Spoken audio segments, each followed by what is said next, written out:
report from the Andover Congregational Church detailing their preparations for Andover Old Home Day. And now we have a report on a local legend from our own Chad Bishop at the Andover Town Cemetery. Chad Bishop, reporting for Channel 12 News. I'm here in the Andover Town Cemetery beside the grave of Ezekiel Merrill, who was the first inhabitant of the well-known Merrill estate, or what we now call the Chandler Mansion.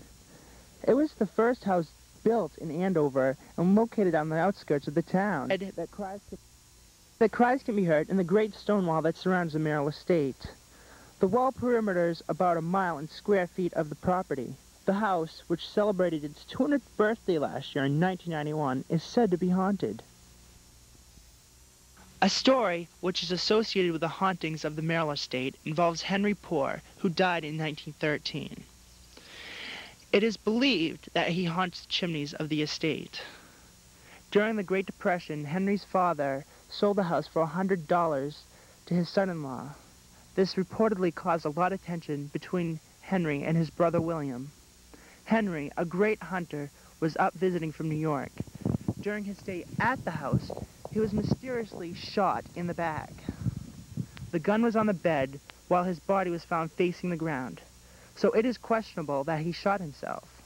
Some speculated that it was done by William, whose jealousy and anger may have caused him to shoot his brother. The New York Times reported that he died of natural causes.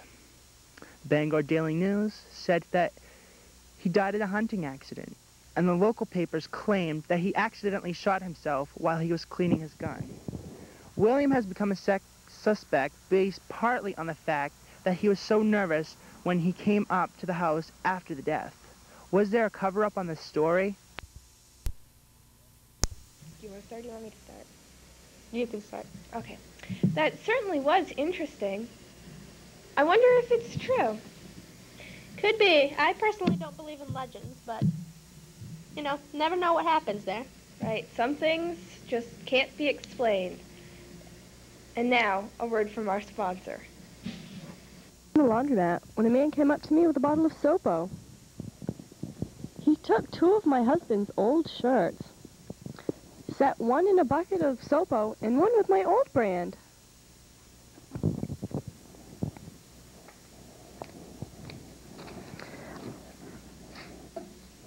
And when he took out the shirts, I couldn't believe my eyes.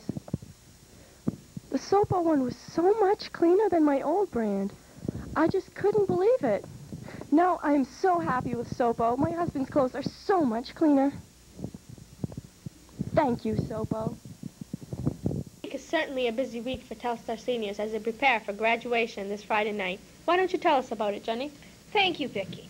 Actually, the preparations began on Friday when the seniors took half of their exams. They took the other half on Monday. And today, Tuesday, they are at Bretton Woods for their senior day and banquet. Hopefully they'll have fun swimming, hiking, mountain biking, maybe even doing some golfing or horseback riding. Tomorrow, they have marching practice in the morning, and they are going to have a barbecue prepared for them by the Project Graduation Committee.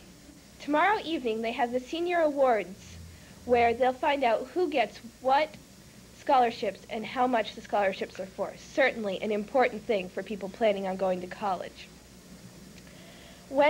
Thursday, they have marching practice in the morning and an ice cream smorgasbord at 10:30. Hopefully they enjoy that. I know I would. Baccalaureate is Thursday evening, and seniors, their parents, and their friends are invited to attend that. Friday evening is graduation, the final hoopla. And after graduation, there is a reception for their parents and them. 9:30 will be when the buses leave for Project Graduation, which will be held at the YMCA in Lewiston. Hopefully they'll have fun there, and they'll be back Saturday afternoon. I'm talking the audience right now. Thank you. No, I said go. Thank you, Jenny. This week sure looks busy for Telstar seniors. It certainly does. A Congregational Church with Chad. With that on-location report at the Andover Congregational Church with Chad Bishop. Preparations from the Andover Congregational Church for the Andover Old Home Day are already underway. The church is hoping to make plenty of money, even with a low economy, and in the process, making many people happy. One of the events will be a white elephant sale, which will take place in the basement of the church. People will be bringing in stuff to be sold there. It'll be more or less like a flea market. This will hopefully turn out to be a prosperous event. Just above the basement, in the dining hall, there will be a craft sale. Most of the items were homemade by members of the church and are sold at fair prices. The youth group will be extremely busy doing their part for the fundraising effort. They will be holding a silent auction in which there will be many expensive items donated by various businesses in the local region. Anyone will be able to make their written bids throughout the day. Near the end of the day, the highest bids for each item will be announced.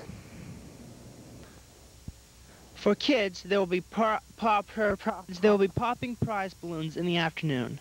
The members of the youth group will be walking around town during the day and selling the balloons. The young prize winners will be able to come back to the church and redeem their prize. Every piece of paper has a prize to go with it. There's activities going on, and all of the people participating and helping getting together everything. August 1st will surely be a successful day for the church. Well, that certainly sounds interesting. Yes, it does. I can hardly wait for the beginning of August. Maybe I'll find some great thing at the white elephant sale. Well, hopefully by then I'll be in Mexico. Oh, I hope you have fun. Maybe I'll pick you something up. Thanks. And now our weather from Chad Bishop. And this is the weather. In the west, we have a warm front in the Rockies right now, moving into the plains with temps of about 90s and 100s. In the south, we have another warm front that's moving into the mid-states with, again, temperatures in the 90s and 100s. In the lake region, we have a cold front of lows of about in the mid-60s, and that's going to be moving our way into the northeast. We'll see that about tonight, so expect some rain. Right now, we have a stationary front with temps in the 80s. Well, Chad, it looks like we're in for some strange weather this week. It sure does, so get out your summer clothes and your umbrellas. This is Chad Bishop. This is Victoria Ojeda. And this is Jennie Cooley signing off for Channel 12 News. Yay!